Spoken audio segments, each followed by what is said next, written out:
최근에 한 저널리스트가 그의 아내가 암에 걸리는 바람에 그는 암에 대한 연구를 시작합니다. 아내의 병을 어떻게 좀 해보려고 하는 마음도 있거니와 많은 주변의 사람들이 암으로 인해서 고통을 당하는 걸 보고 그는 과학 저널리스트로서 암에 대한 추적을 하기 시작합니다. 그래서 그 결과가 암연대기라고 하는 책으로 발간이 된 것이 굉장히 베스트셀러로 반향을 일으키고 있습니다. 그의 이름은 조지 존슨 과학 저널리스트입니다. 그의 아내는 고기와 야채를 균형 있게 음식을 항상 조심해서 먹었고, 그리고 조깅을 매일 아침 하면서 운동도 끊임없이 했고, 모든 생활에 밸런스가 있는 절도 있는 여성이었어요. 그리고 그는 담배를 피우지 않았음에도 불구하고 폐암에 걸리게 된 것입니다. 그래서 이 저널리스트는 아내의 질병에 대해서 과학 저널리스트로서 연구하기 시작합니다. 그는 수많은 암 전문 의사들의 논문을 섭렵했고, 또 세미나에도 의사가 아니지만은 취재를 핑계 삼아 의사들의 암 세미나에 열심히 참여하게 됩니다. 그리고 그는 심지어 미국의 피츠버그에 있는 자연사 박물관에 방문하여서 1억 5천만 년 전에 존재했다고 하는 공룡들의 화석도 연구하게 됩니다. 놀라운 것은 1억 5천만 년 전의 공룡에서 화석에서 암의 흔적을 발견하는 것입니다. 저는 진화론자가 아니기 때문에 진화론적인 연대 1억 5천만 년을 인정하지 않습니다. 그러나 이분은 진화론자니까 이분의 얘기를 그냥 인정하는 것입니다. 그 암이라는 것이 고대로부터 시작하여 현대에 이르기까지 암연구협회 연락학회의 최신의 암 정보에 이르기까지 그는 놀라운 취재를 하게 됩니다. 그래서 많은 사람들은 이 암 연대기를 통해 뭔가 암을 치료할 수 있는 방법을 발견할 수 있지 않는가, 무슨 암에 걸리지 않은 비법이 있지 않을까 하는 기대를 가지고 아마 책들을 사보니까 책이 베스트셀러가 된 것 같습니다. 그러나 사실은 거기서 아무것도 결론으로 발견할 수가 없는 것입니다. 경쾌한 해법은 등장하지 않아요. 다만 그는 암이 어떻게 형성되고 어떻게 발생되는가에 대한 그런 그 과학적인 연구에 가까이 가게 되지요. 우리 사람의 몸은요, 하루에 400만 개의 세포가 세포 분열을 일으킨다는 거예요. 400만 개의 세포가 세포 증식 분열을 일으킵니다. 한쪽 세포는 죽어가고 한쪽 세포는 새로운 세포가 생기고, 그래서 우리 모든 피부가 6개월이면 싹 탈바꿈한다는 거 아닙니까? 뱀보다 더 빨리 우리 육체가 바뀌는 겁니다. 우리는 사실은 비슷한 세포들이 분열돼서 소멸되고 생성되기 때문에 발견을 못하는 것뿐이지 6개월이면 우리 모든 모습이 바뀌는 거예요. 이 400만 개의 세포가 세포 분열을 할 때에 불완전한 부분이 있다는 겁니다. 어떻게 맨날 유전자 정보에 의해서 정확하게 세포가 분열되겠습니까? 거기에 한두 개의 그 불안정한 변화가 있다는 거죠.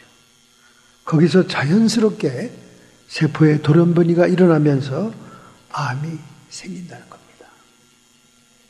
그러니까 사실 암의 원인에 대해서 현대에 와가지고 얼마나 많이 분석합니까? 환경공해다, 생태학적인 문제다, 무슨 식품공학의 공해 때문에 그렇다, 인공식품 첨가물 때문에 그렇다, 수 없는 화학물질 때문에 그렇다, 이렇게 많은 연구 분석이 되고 있지만은 이미 암은 이분의 얘기에 의하면 1억 5천만 년 전에 거대한 공룡들도 암으로 죽었다는 것입니다.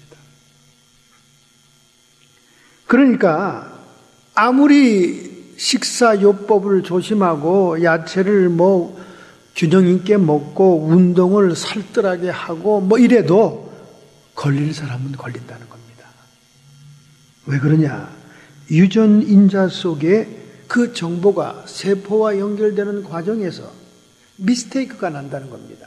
미스테이크가. 물론 그것이 약간의 바깥의 환경과 관계가 있겠죠. 먹는 물이나 무슨 이런 관계도 뭐 있겠죠. 하여간 변이가 일어난다는 거예요. 그럼 그것이 암세포로 발전하는 것뿐이다. 그래서 인간의 생성과 소멸의 과정에서 나타나는 자연적인 현상일 뿐이라는 것을 이 저널리스트는 발견합니다. 치료법도 아니요, 예방법도 아니요, 그냥 자연적인 현실을 인정하게 된 것이다 그 말이죠. 그래서 자기의 수명대로 사람이 살게 된다면 남자는 5명 중에 2명이 암에 걸리고 여자는 3명 중에 1명이 암에 걸린다. 이거는 자연의 생성과 소멸의 과정이기 때문에 숙명적으로 걸리는 것이다. 가장 과학적이고 가장 많은 암협회 의사 세미나에 참석했던 이 유명한 과학 저널리스트가 모든 논문을 종합한 결론입니다. 암은 자연 발생적인 것이다. 이렇게 얘기하는 겁니다. 죽음으로 가는 길이다 그 말이죠. 여러분, 우리 인간의 암보다 더 무서운 것은 죄악입니다. 죄악이에요. 왜냐하면 죄를 짓는 자는 마귀에게 속하나니 그렇게 말씀하기 때문에 그래요. 우리는 암이 눈에 보이는 병이고 고통을 주는 병이기 때문에 무섭다 그러지만은 사실은 죄의 문제가 더 큰 문제라는 거죠. 그래서 이 죄의 문제를 해결하기 위하여 예수님께서는 이 땅에 인간의 혈육을 지닌 채로 오시게 됐다는 것입니다. 그런 예언들이 구약에는 수없이 나옵니다. 특별히 오늘 읽었던 이 본문 스가랴, 이 스가랴는 제사장이라는 얘기가 있고 제사장의 자녀라는 얘기도 있습니다만은 그의 이름의 뜻은 여호와가 기억한다 그런 뜻입니다. 스가랴는 여호와가 기억하는 약속의 말씀을 따라 행하는 백성들을 독려하는 사명을 띠고 선지자 사명을 감당합니다. 그는 학개는 스룹바벨 성전을 지을 때 선지자죠. 학개와 동시대의 인물로서 BC 538년 페르시아 왕인 고레스, 이방 왕으로서 하나님이 자기의 아들이라고 칭한 고레스 왕이 예루살렘 성전 재건을 위해서 5만 명의 포로와 노예들을 귀환시키고 성전 지을 수 있는 물자를 공급합니다. 도대체 이방왕 고레스가 왜 이런 일을 했는지는 참으로 알 수가 없습니다만은 어쨌든 그가 예루살렘 이스라엘 백성들을 높이 본 것 같아요. 그리고 그들의 그 귀족들과 페르시아 나라에서 헌신했던 다니엘 뭐 이런 분들의 영향이 컸겠지요.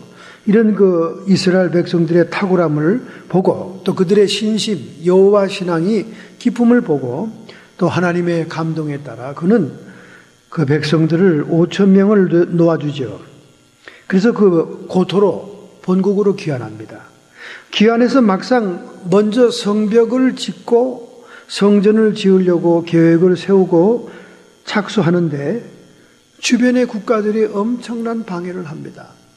주변의 국가라 그러면 사마리아가 있죠. 아수르의 정책으로 혼혈 민족인 사마리아와 주변 국가들, 에돔, 모압 이런 국가들이 방해를 놓는 거예요. 왜냐하면 튼튼한 이스라엘 국가가 서 있는 것보다는 유랑민밖에 안 된 그런 본토를 잃어버린 그런 국가를 상대하기가 편하잖아요. 그러니까 주변 국가들이 회방을 놓기 시작합니다. 이렇게 회방을 놓으니까 성전 건축과 성벽 건축을 위해서 왔던 그들이 맥이 탁 빠지는 거예요. 사람은 무슨 일을 추진하다가 공격을 당하고 주변의 방해를 받게 되면 힘이 빠집니다. 일 자체도 힘든데 방해까지 들어오면 낙심하게 되고 절망하게 되죠. 그래서 이 모든 작업이 멈추게 됩니다. 이러한 그 백성들에게 하나님의 기억하신 하나님의 약속을 회상시키면서 그들에게 힘을 독려하는 그 사명으로 스가랴 선지자가 역사하게 되죠.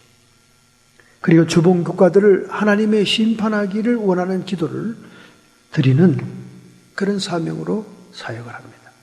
궁극적으로 스가랴는 메시아 왕국의 도래를 통하여 하나님의 승리 그리고 영원한 나라의 통치를 복합적인 예언으로 예언하고 있는 것입니다. 이 지상의 국가 이스라엘 예루살렘의 회복만이 하나님의 목적이 아니다. 이제 메시아가 오시고 그 메시아로 인해서 영원한 왕국이 생길 것이라는 것을 복합적인 예언을 하게 되는 선지자의 사명입니다. 그래서 이 스가랴 선지자의 10대 메시지가 있습니다. 첫째, 돌아오라. 돌아오라. 하나님의 약속의 말씀으로 돌아오라. 하나님이 당초에 너희들에게 준 사명으로 돌아오라. 두 번째는 열조를 본받지 말라.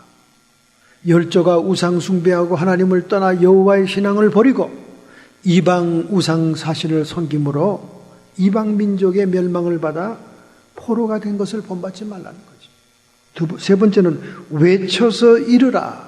하나님의 사명과 뜻을 외쳐서 이르라. 그 다음에 네 번째는 노래하고 기뻐하라. 하나님이 너희를 위해서 일하시고 하나님이 너를 도우시니 기뻐하고 노래하라. 노래하고 기뻐하라. 다섯 번째는 주 앞에서 잠잠하라.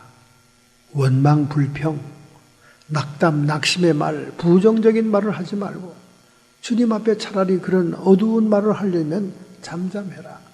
하나님이 죽었느니 하나님이 돕지 않는다느니 이방 민족들이 우리를 방해하니 이 일을 어떻게 하느니 차라리 주님 앞에 잠잠해라 그 말이에요. 여섯 번째, 말을 들어라. 스가랴 선지자가 하나님의 말씀을 대변하는 그 말을 들어라. 그다음 일곱 번째, 땅에 두루 다니라. 하나님의 약속을 상기시키기 위해서 백성들, 절망하고 탄식하는 백성들에게 약속을 증거하기 위해 땅을 두루 다니라. 그 다음에 여덟 번째, 진실을 말하라. 부정적이고 낙담하고 절망적인 말 하지 말고 하나님이 우리에게 약속한 그 진실을 말해라. 인애와 긍휼을 베풀어라. 동족끼리 또는 이웃이라도 너희를 핍박하고 탄압하는 사람들일지라도 도리어 인애와 긍휼을 베풀어라. 열 번째, 하나님께 구하라. 그래도 그들이 끝까지 방해하고 그래도 그들이 끊임없이 모함하고 회방하는 말을 할 때 우리의 힘과 능으로 감당할 수 없을 때 하나님께 구해라. 하나님이 응답하시고 하나님이 저들을 심판하시고 처리하실 것이다. 하나님께 구하라. 그러므로 여러분, 이 스가랴 선지자가 증거하고 있는 약속에 대한 믿음은 감정이나 느낌이 아닙니다. 우리가 믿음 속에는 이 감정이나 느낌이라는 요소가 포함이 되기도 하지만은 그러나 우리의 믿음은 감각이나 감정, 느낌을 따라가는 것이 아닙니다. 사람들은 느낌이 오면 하나님이 함께 한다고 생각합니다. 또 예배를 드릴 때도 무슨 특별한 감정적인 느낌이 오면 예배가 상담이 되었다고 생각합니다. 찬송을 부를 때는 눈물이 찔끔 나면 감동과 은혜가 왔다고 생각합니다. 그러나 사실은 이것이 하나님과 상관이 없는 인간의 감정일 수도 있는 거예요.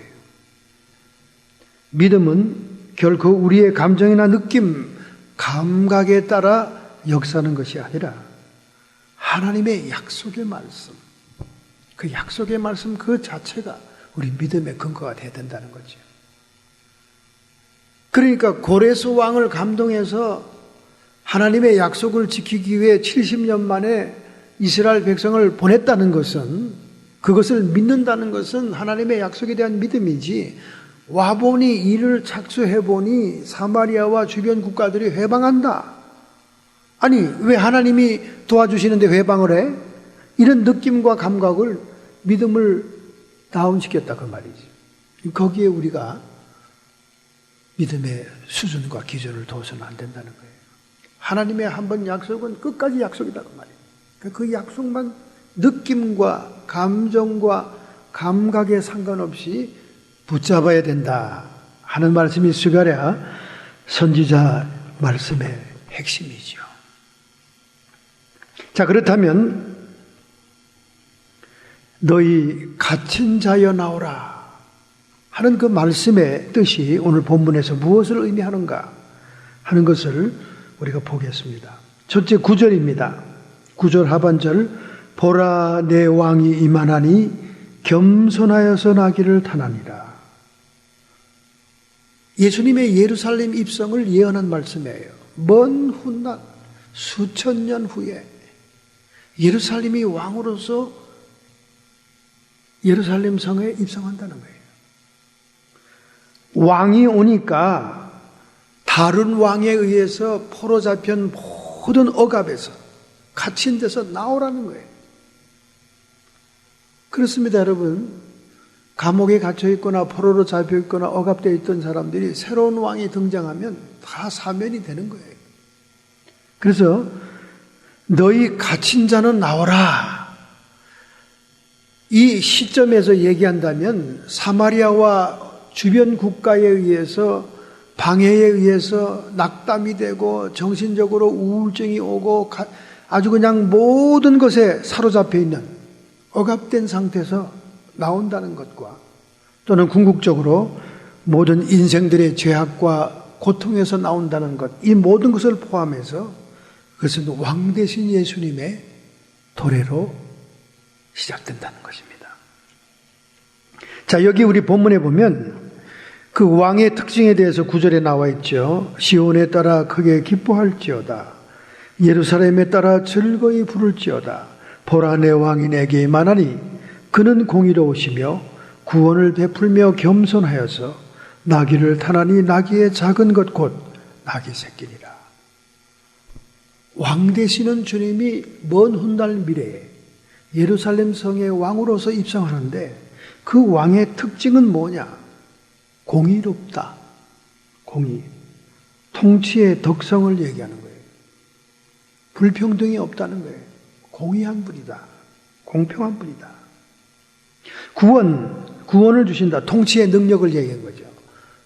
포로된 자에서, 억압된 자에서, 눌린 자에서, 눈먼 자에서 다 해결해 주는 구원이다. 해방의 능력을 얘기하는 겁니다. 그 다음에 겸손한 자다. 그가 통치하는 태도는 일반 사람들의 왕처럼 억압하고 탄압하는 그런 통치가 아니라 겸손한 자다. 그리고 나귀의 새끼를 타고 온다. 이것은 일반 왕과 다른 모습입니다. 일반 왕들은 백마를 타고 입성합니다. 전쟁에서 승리하고 피를 많이 흘린 그런 인간의 왕들은 백마를 타고 개선행진을 하는데 예수님은 어린 나귀 새끼, 힘없는 겸손한 모습으로 온다. 그것은 평화의 왕이다. 나귀는 평화로운 짐승이지요. 말은 전쟁을 수행하는 짐승입니다. 평화의 왕으로 온다. 이 예루살렘 입성의 성취는 사복음서에 다 등장합니다. 마태복음 21장 1, 9절, 마가복음 11장 1, 10절, 누가복음 19장 28절, 40절, 요한복음 12장 12절부터 15절. 사복음서에 전부 다 이 예언이 성취됨을 보여주고 있습니다. 특별히 스가랴 선지자의 예언이 성취되는 것을 그대로 얘기하고 있죠. 어린 나귀 새끼를 타고 오시는 주님. 그래서 메시아의 구원 통치, 구원 사역은 초림에서부터 재림으로 완성되지만은 메시아의 나라와 통치는 천년 왕국으로 이어지며 새하늘과 새 땅으로 이어지는 것입니다. 요한일서 4장 4절에 말씀합니다. 자녀들아, 너희는 하나님께 속하였고 또 저희를 이기었나니 이는 너희 안에 계신 이가 세상에 있는 이보다 크심이니라. 이 말씀 전에는 적그리스도의 영을 언급했습니다. 적그리스도의 영은 사탄을 얘기하죠. 즉 세상에 있는 사탄보다 크신 분이 중생하고 구원받은 주의 백성 성도들 안에 계시는데 그분이 더 크신 분이라고 말합니다. 더 크신 분이라고 말합니다. 왕 되신 주님을 얘기합니다. 그래서 우리 기독교 문화는 공동체 문화입니다. 공동체 문화예요.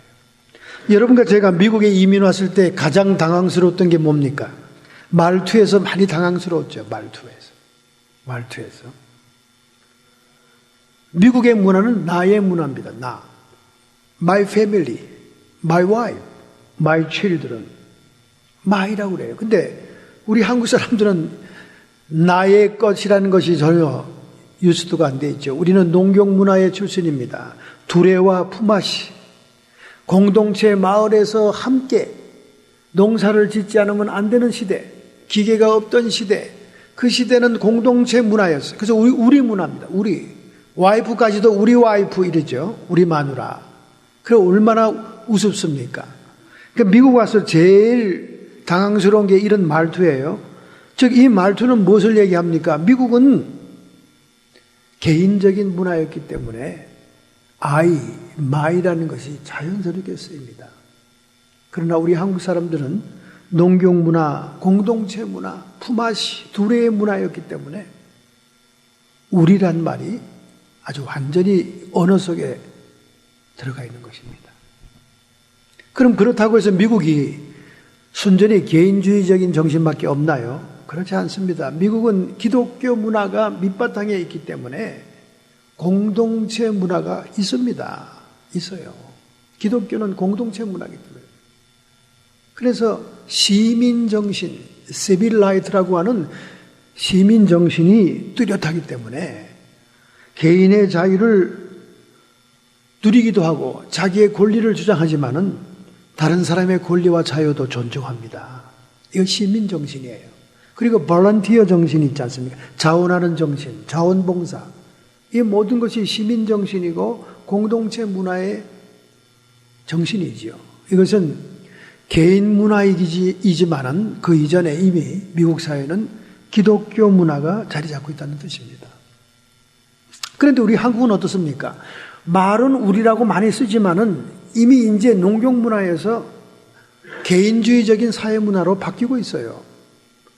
이제 농사하는 사람들도 기계화되기 시작합니다. 트럭터와 이런 기계를 이용하기 때문에 품앗이와 두레가 별로 필요 없게 됐습니다. 농촌에서부터도 개인주의가 발전하고 더구나 도시화하면서 아파트가 주거 문화가 됨으로 인해서 옆집의 이웃도 누군지 모릅니다. 그리고 옆집과 상관없이 사는 그런 문화가 한국에 편만하지요. 그러니까 한국 사람들은 도리어 우리란 말을 쓰면서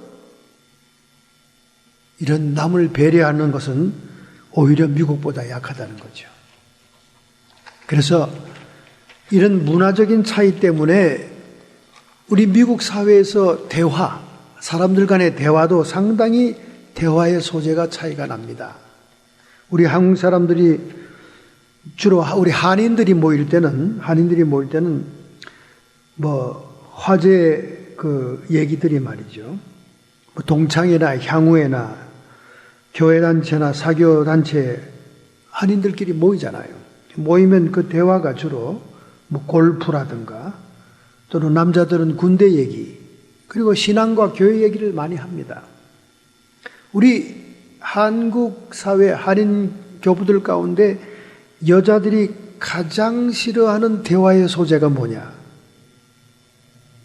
남자들의 군대 얘기를 제일 싫어합니다. 그래서 이게 모임 군대 얘기하면 그냥 여자들끼리 떠들고 여자들끼리 그냥 자리를 떠버려요. 더더욱이 더 싫어하는 얘기는 뭐냐? 군대에서 축구했던 얘기를 제일 싫어합니다. 여자들은 축구를 별로 안 좋아하거든요. 그렇게 한국 사람은 대화가 있는데 미국 사람들의 그 대화의 소재는요, 절대 정치 얘기나 종교 얘기하지 않습니다. 결론이 나지 않고 토론으로 치달을 수 있는 정치 얘기 또는 종교 얘기 또는 무슨 재산 같은 얘기, 이런 개인 주제를 안 해요. 프라이버시 같은 주제는 안 합니다. 근데 주로 미국 사람들이 공동 화제로 꺼내는 얘기가 자녀 얘기예요. 자녀 얘기입니다.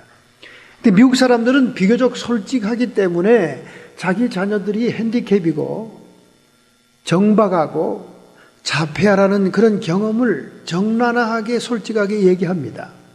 우리 한국 사람들하고 좀 차이가 있죠. 우리 한국 사람들은 감추죠. 심지어 입양하는 아이들까지도 불구자들, 핸디캡을 입양을 많이 해서 그런 그 아이들에 대한 화제를 얘기하죠. 합니다. 그런데 우리 한국 교포들이 이런 화제를 따라가기 위해서 가정 얘기, 자녀 얘기를 많이 하느냐? 절대 안 합니다. 왜냐하면 하버드, MIT, 버클리, 예일 대학교 가는 학생들이 그렇게 많지 않거든요. 많지 않습니다. 그런데 자녀 얘기를 꺼내다 보면 반드시 명문대학 얘기가 나오거든요. 그러면 그 대화가 짜증스럽고 기분 나쁘고 아주 그냥 모임을 잡치는 얘기가 되고 맙니다.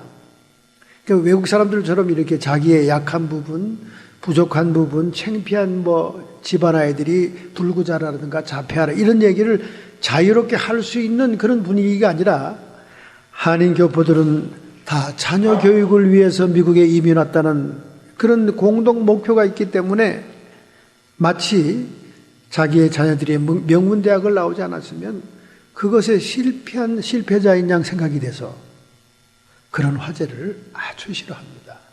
아주 싫어해요. 그러니까 똑같은 미국에 살면서도 대화의 소재가 달라요. 미국 사람들의 대화의 소재는 주로 프라이버시를 침해하지 않은 범위에서 자녀 문제입니다. 티네이저 아이들이 얼마나 나를 괴롭히는지,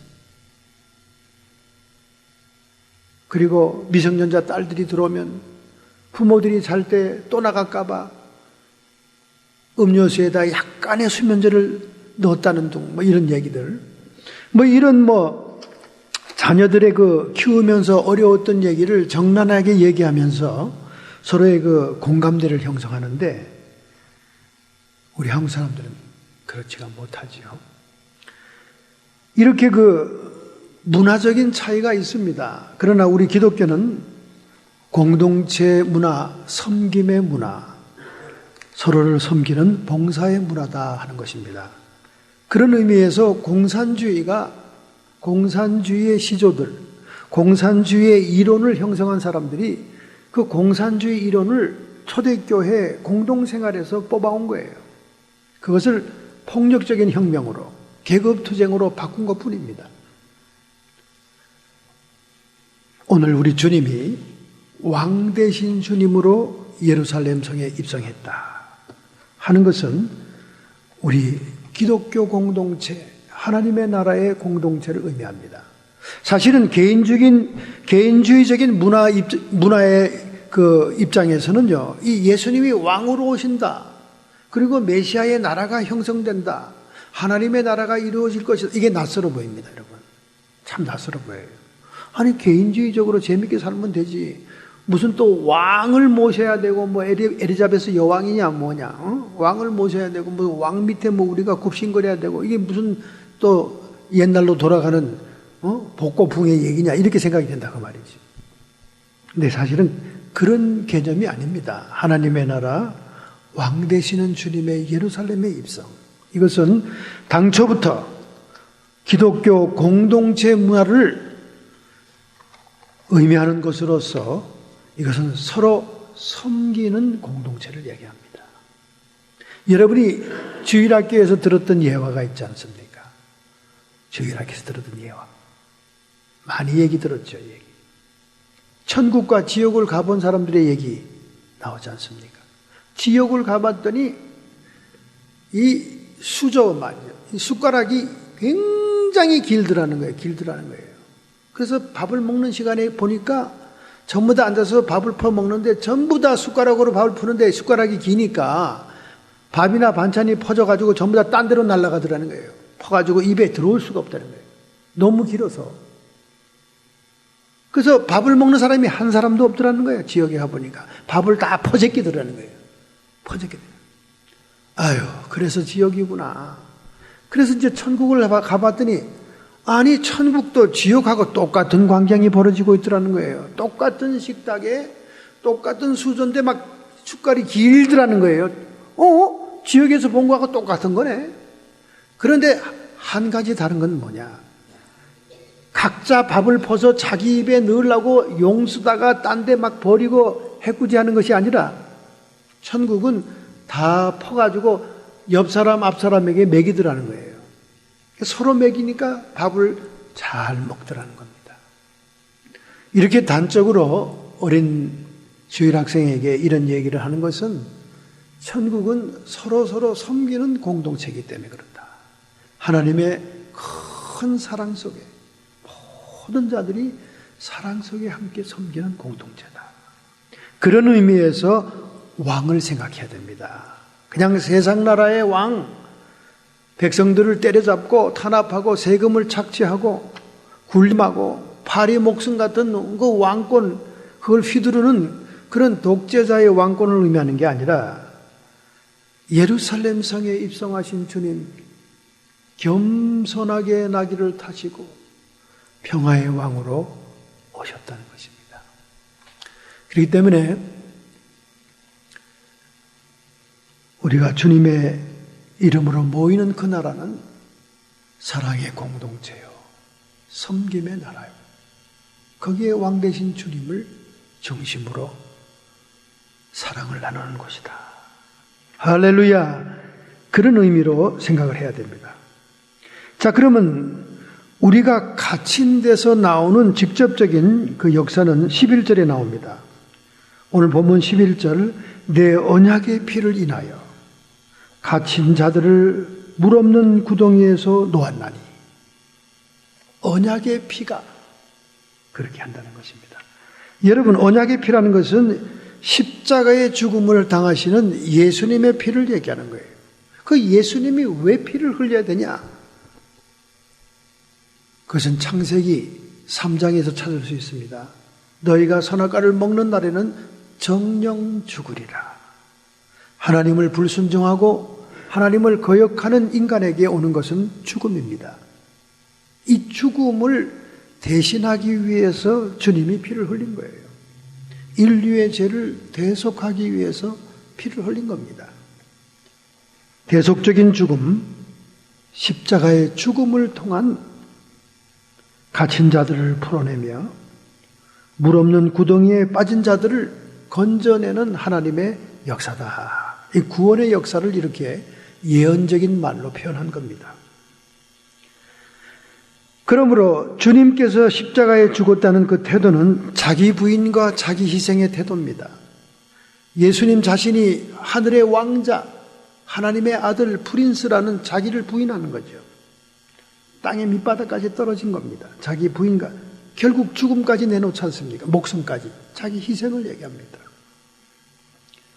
이런 태도로 주님께서 이 일을 이루었다는 거죠. 그래서 오늘날 이 십자가의 사명과 길을 따르는 사역자들은 그 사역자가 얼마나 재능이 있나, 그 사역자가 얼마나 뛰어난가, 지적인 능력이 뛰어난가, 그것이 문제가 아니라 하나님께서 제일 먼저 보는 것은 능력이 아니고 태도라는 거예요. 하나님이 보는 관점은 태도입니다. 자기 부인이 있느냐, 자기 희생이 있느냐. 그래서 하나님의 종된 사람, 하나님의 일을 한다고 하는 성도들은 자기 부인과 자기 희생이 있을 때 주님의 십자가를 따를 수가 있는 거예요. 할렐루야. 할렐루야. 지난주 3일에 로스앤젤레스 타임즈에 한 종교학자가 기고를 했습니다. 그는 다트머스 대학교의 종교학 교수인 랜들 벌모라는 교수입니다. 이 닥터 랜들 벌모가 이런 글을 썼습니다. 복음주의가 왜 트럼프를 열렬히 지지하는가? 복음주의 교회들이, 복음주의 목사들이, 복음주의 성도들이 왜 트럼프를 지지하는가? 이 다트머스 대학, 명문대학 아이비리그에 속한 대학이죠. 우리 예전에 한국 사람이 총장하신 그 대학입니다. 이 다트머스 대학교의 종교학 교수 닥터 랜들 벌머가 LA 타임즈에 기고한 글입니다. 왜 복음주의가 트럼프를 지지하냐? 사랑과 공의가 하나님의 정체성입니다. 그리고 우리 성도들은 율법을 뛰어넘는 그런 도덕성으로 하나님을 섬기고 사회를 섬기는 겁니다. 그런데 어떻게 트럼프를 지지할 수 있었느냐? 네바다주 신시티가 있는 리노와 라스베가스가 있는 네바다주를 비롯해서 네바다주가 트럼프를 지지하는 것은 이해가 된다고 말이죠. 부동산 재벌이니까. 트럼프도 카지노를 운영했던 사람이니까 파산은 했지만은. 그런데 네바다주만 트럼프를 지지한 게 아닙니다. 남부의 바이블 벨트라고 하는 보수적인 기독교가 편만한 주에서 트럼프를 다 지지했다는 거예요. 결국 복음주의자들이 트럼프를 왜 지지하느냐? 이 교수님의 견해는 복음주의자들이 성경적인 가치를 포기하고 세상과 타협한 것이다. 돈과 자기 이익을 쫓는 사람을 거부감 갖지 않는 것이다. 요즘 누가 부자가 천국 들어가는 것이 낙타가 바늘구멍 들어가는 것보다 어렵다는 예수님의 말씀을 설교하는 목사가 있느냐? 그것은 1970년도에 구식 목사들의 설교였다. 지금 성도들과 교회 복음주의자들은 이미 세속적인 가치관과 타협이 됐기 때문에 트럼프를 지지하는데 아무런 갈등을 느낄 수 없다는 거다. 그 말이죠. 한마디로 복음의 능력을 상실하고 복음이 타락했다는 것입니다. 복음주의자지만은 사실은 복음주의자가 아니라는 거죠. 오히려 복음주의자들처럼 그렇게 주장하는 사람은 공화당 안에서도 극우파로 몰리고 있다는 거예요. 극우파. 극단주의자로 몰리고 있다는 거예요. 대부분의 복음주의자라고 일컫는 자들은 이미 세속적인 맘모니즘과 물질 중심과 세속적인 가치에 타협을 하고 있기 때문에 트럼프를 지지할 수 있다는 겁니다. 상당히 맞는 일리 있는 말을 한 것 같아요. 랜들 발머 교수가. 이미 성도들이라고 이름을 걷는 모든 사람들이 십자가의 길과는 상관없이 세속적인 이익과 가치 앞에 금력과 권력 앞에 머리를 숙인 모습이 아니냐. 그래서 아무런 마음의 갈등도 없이 열렬하게 지지하는 이런 모습들은 이미 옛날 레이건 때부터 시작됐다. 레이건은 가장 많은 법령의 그 중절과 낙태를 찬성 지지한 사람인데도 불구하고 허리우드를 중심으로 해서 기독교인들이 그를 지지했다는 거예요. 그럴 때부터 이미 복음주의자들은 세속적인 가치에 굴복한 것이다. 십자가의 복음은 사라졌다고 말입니다. 여러분, 이런 말을 하기도 굉장히 어려운 건데 상당히 용기 있는 교수예요. 그는 말하기를 이미 1970년대 목사들이 그만큼 설교를 많이 하던 부자는 천국 들어가기 힘들다. 부자가 천국 들어간다는 것은 낙타가 바늘구멍에 들어가는 것보다 어렵다 하는 이런 설교가 이미 현 시대에는 하는 사람이 없다는 거예요. 그것은 물질 만능 시대에 세속적인 가치에 모든 십자가의 복음을 내려놨기 때문이다. 유수한 신문에 이런 글을 썼다는 것은 대단하죠. 대단한 용기입니다. 정말 그렇습니다. 여러분, 십자가의 길을 간다. 십자가의 죽음을 당한 주님을 따른다. 정말 과연 십자가의 가치관을 가진 교회와 성도와 주의 종들이 얼마나 되겠습니까? 이것을 아신 주님은 가는 사람이 적다. 십자가의 길을 가는 사람이 적다고 얘기하고 있습니다. 십자가의 길은 먼저 자기를 부인하는 것입니다. 그리고 부인하는 정도가 아니라 희생까지 해야 주님의 십자가를 지고 따르는 길인 것입니다. 바로 이번 주간이 고난주간이 아닙니까? 고난주간 내내 십자가의 길을 가신 주님을 묵상하면서 우리가 성별된 한 기간을 지나면서 자기 부인과 자기 희생에 대한 생각을 해야 될 줄로 믿습니다. 물 없는 구덩이에서 나와라. 이 물 없는 구덩이는요, 고난과 역경을 얘기하는 것입니다. 고통을 얘기하는 거예요. 아주 죽기 직전까지 고난, 고통을 얘기하는 거예요. 물이 있으면 죽죠. 물이 있는 구덩이는 들어가면 그냥 몇 초 후에 익사하고 죽습니다. 물이 없는 구덩이라는 것은 죽을 만큼 고통을 당하는 얘기를 하는 거예요. 실제적으로 이 예가 예레미야서와 창세기에 나오지 않습니까? 창세기에는 요셉이 그 경우를 당하잖아요. 자기의 형들로부터 버림을 받아 물 없는 구덩이에 떨어졌다가 목숨이 살아있으니까 아라비아의 대상들에게 노예로 팔려가잖아요. 예레미야도 마찬가지. 그가 하나님의 바른 말을 증거하고 예언한다고, 듣기에 거북한 말을 예언한다고 그를 물 없는 구덩이에 던지잖아요. 사형은 시키지 않는 겁니다. 그냥 죽기까지 고통과 고난을 당하는 거지요. 굶주림, 추위, 억압, 갇힘, 고난을 얘기하는 거예요. 즉 무슨 말씀입니까? 하나님의 약속의 말씀을 품고 하나님의 뜻대로 살려고 하면서 고통을 당하는 자들을 얘기하는 거예요. 그들이 이제 주님 때문에 나온다는 거예요. 즉 다른 말로 얘기하면 여기에 보장으로 나와라.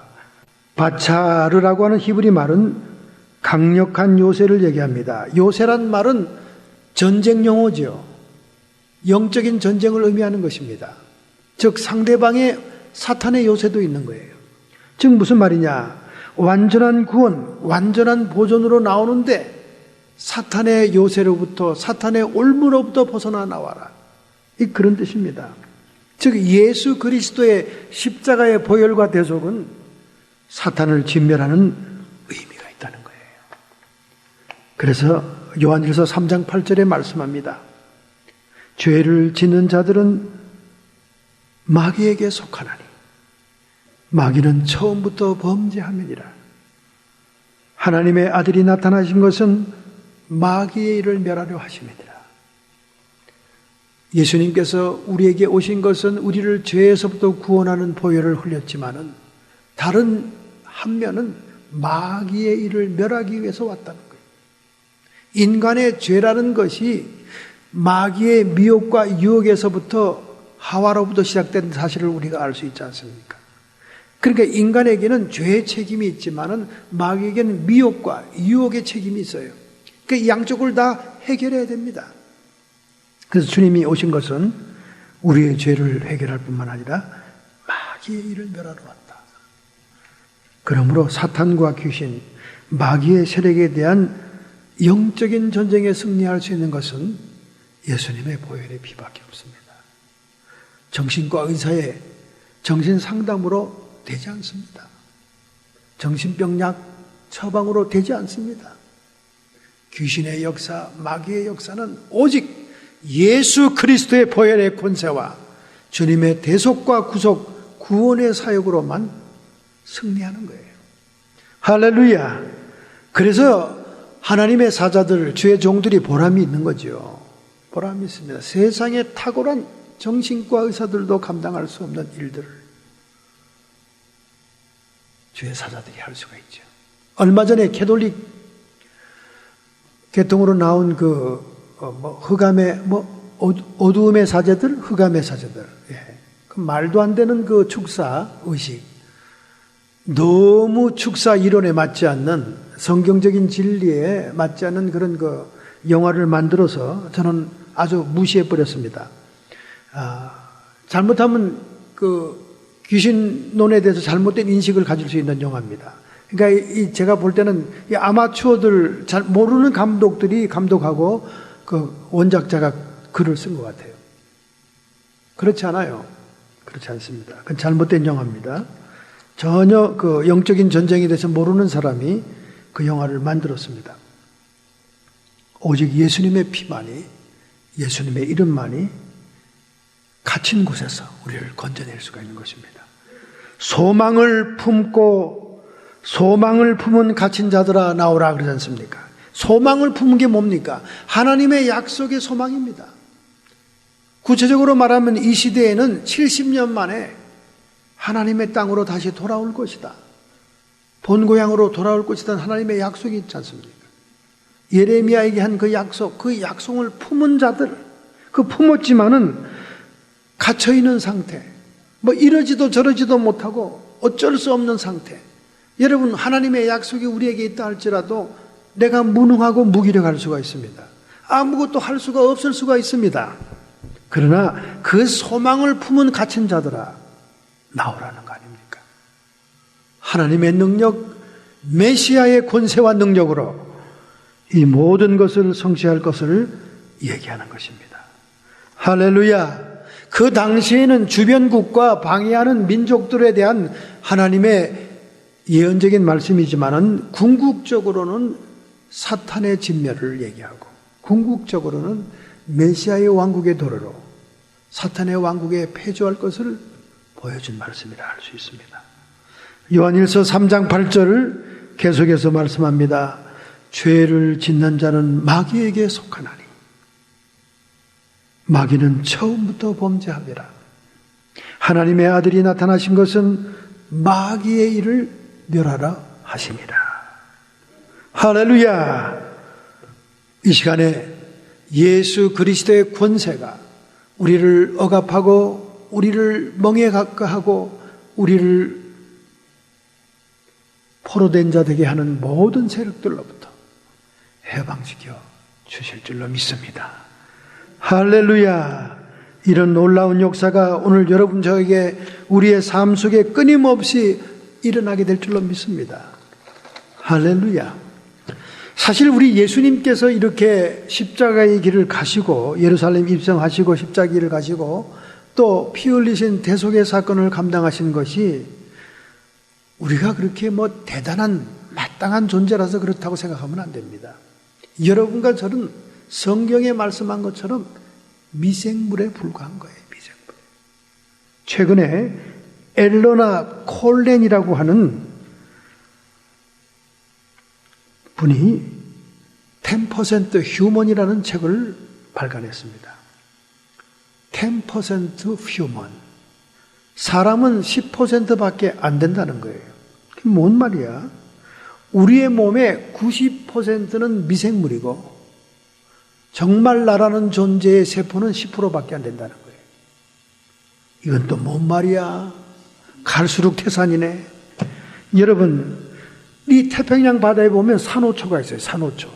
뉴질랜드, 호주 근처에 이 산호초가 있지 않습니까? 태평양 군도섬에 산호초가 있지요. 산호초가 뭡니까? 이 해양에 이런 물질들이 이렇게 모여서 딱딱하게 됐는데 그 산호초를 중심으로 해서 바다에 많은 미생물들이 거기 기생합니다. 산호초에. 해초도 기생하고 거기에 여러 가지 많은 미생물들이 기생해요. 눈에 보이는 어패리움뿐만 아니라 보이지 않는 미생물도 이 산호초에 엄청 붙어 있는 거죠. 그와 같이 우리 인간도 그렇다는 거예요. 우리 인간도 인간이라고 할 수 있는 것은 10%고 90%는 미생물이라는 겁니다. 그래서 이 엘러나 콜렌 박사는 어떤 연구를 했냐면 우리 몸의 컨디션이나 건강 상태나 질병의 형태가 미생물에 의해서 결정이 된다는 거예요. 그래서 그가 그 예로 든 게 뭐냐면 비만한 사람들, 정말 미국에 비만한 사람들 여러분 어처구니 없지 않습니까? 대형 트럭이 와가지고 집 문짝과 벽을 부숴야 병원으로 옮겨갈 수 있는 그런 사람도 있잖아요. 집안에서 꼼짝 안 하고 비만이 되어 와가지고 말이죠. 여러분 봤죠? 동영상에서. 대형 트럭이 밖에 막 경찰들이 막 대형 트럭을 앰뷸런스를 갖다 놓고 문짝 벽을 다 부숩니다. 나올 수가 없으니까 사람이 얼마나 거대한지. 이런 극단적인 비만으로부터 시작해서 일반 보통 비만이 왜 오는가? 우리 인간의 장 속에는 100조의 세균이 산다는 거예요. 100조의 세균이 산답니다. 우리 장 속에. 그러니까 인간이 죽으면요, 가장 빨리 썩어서 없어지는 부분이 이 내장 부분입니다. 여기 세균이 많기 때문에 그래요. 100조인데 여기에서 아코만시아 뮤시니팔라라고 하는 미생물이 많이 없으면 이 장벽이 염증이 생긴다는 거예요. 그러면서 많은 그 지방분이 흡입이 된답니다. 그래서 비만이 온다는 거예요.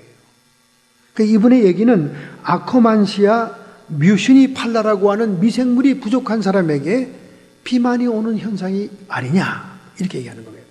그러니까 이 장내의 벽이 말이죠. 이 미생물로 인해서 그게 이렇게 방해를 받아야 영양분이 과잉 흡수가 되질 않는데 이 미생물이 소멸되기 시작하고 줄어들기 시작하면 그 장벽들이 염증을 일으키면서 변화가 일어난다는 거예요. 그래서 많이 쓸데없는 영양분이 과잉 섭취가 된다는 겁니다. 그 일례를 들었어요. 두 번째는 한 미국의 어린아이를 가진 부모가 중이염을 치료하기 위해서 강력 항생제를 썼더니 그 항생제로 인해서 장 속에 미생물의 균형이 깨어져서 자폐증이 왔다는 거예요. 자폐증. 그러니까 우리 인간의 질병의 모습들이 이런 미생물과 세균과 관계에 있다는 것을 이 사람이 증명해냈습니다. 심지어 자폐증까지도 엄마가 그 아이의 중이염, 이 귀가 자꾸 염증이 생겨서 물이 쭉쭉쭉 고름이 흐르니까 보다 못해서 의사에게 강력 항생제를 주입해달라고 하니까 의사가 강력 항생제를 넣었더니 우리 장 속에 미생물들이 파괴됐다고 말이에요. 죽었다고 말이에요. 그래서 장 속의 미생물의 균형이 깨어지게 되니까 그가 자폐증이 왔다는 거예요. 자폐증. 그러니까 많은 사람들이 요즘 그렇게 발견했죠. 인간의 제2의 면역이 장 안에 있다. 첫째 면역은 백혈구에 의해서 면역을 가지고 있다면 두 번째 면역을 가지고 있는 부분은 인간의 대장과 소장이다. 그 안에는 미생물 덕분에 면역을 갖는다는 거죠. 그러니까 미생물들이 세균들을 먹는다는 거예요. 싸운다는 거예요.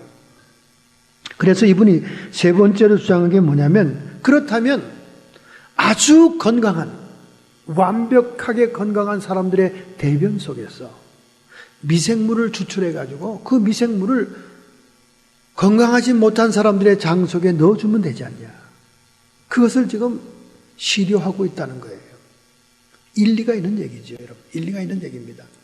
이 병 저 병 걸리고 골골거리고 아토피에다가 땅콩 알러지에다가 이런 많은 그 알러지들 현상이 장의 면역의 부족에서 온다는 겁니다.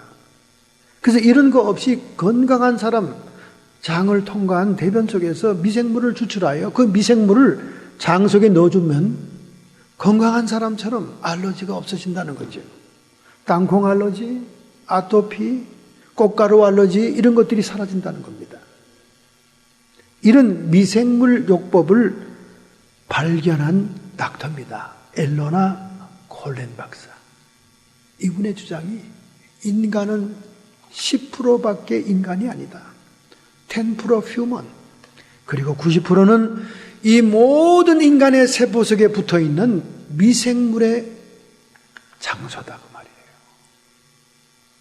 이 말은 여러분 일본에 있는 의사들도 많이 얘기했습니다. 그래서 애들을 너무 깨끗한 데서 키우거나 이 흙과 땅을 가지고 놀 수 없는 데서 키우면 아이들이 알러지가 많다는 거예요. 왜 서울에, 왜 강남에, 왜 아파트촌에 아이들이 아토피가 많고 막 긁어대냐 그 말입니다. 그것은 시멘트 콘크리트 사방 환경 속에 흙과는 상관이 없는 삶을 살기 때문에 그렇다고 말이에요. 왜냐하면 흙 속에 있는 미생물들이 암암리에 어린아이의 장 속에 들어가야 알러지가 면역이 생긴다 그 말입니다. 그래서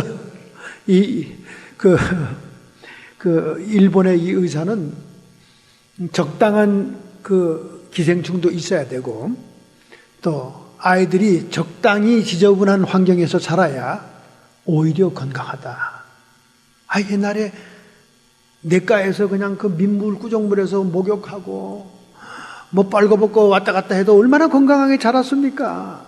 그때 무슨 아토피가 있었어요. 근데 지금은 얼마나 위생 상태가 좋고 깨끗한 그 고급스러운 아파트에 살면서 그냥 티네이저 누나 할 거 없이 어린아이 동생까지 북북 긁어대면서 아토피가 너무나 일반화돼 가지고 그냥 슈퍼마켓에 나가면 아토피 크림, 아토피 뭐 샴푸, 아토피 별게 막 얼마나 잘 팔립니까?